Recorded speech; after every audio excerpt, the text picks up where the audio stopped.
Oliver Twist, Life in the Workhouse.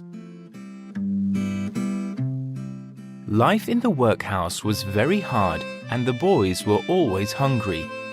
The food was the same every day. A bowl of soup which was mostly made of water, and on Sundays a small piece of bread. The boys became so hungry that one day they decided that someone must ask for more. They thought that if one boy got more soup, they could all get more. They chose Oliver. The master served the soup as usual, and the boys ate it quickly. "Go on then, go on," they whispered quietly and pushed Oliver with their elbows.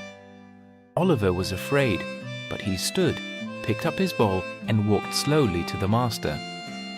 "Please, sir, I want some more."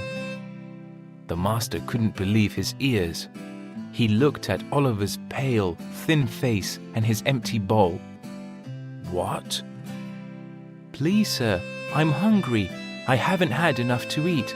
I want some more," said Oliver again. "Mr. Bumble," shouted the master angrily, and he hit Oliver on the head with his big soup spoon. All the boys waited to see what happened. Mr. Bumble appeared at the door. "What's the matter, master? Have the boys eaten?" "Oliver Twist wants more soup." Mr. Bumble's face went red and he looked very angry. "What? It's not possible. No one has ever asked for more. Oliver Twist, you are a bad, ungrateful boy."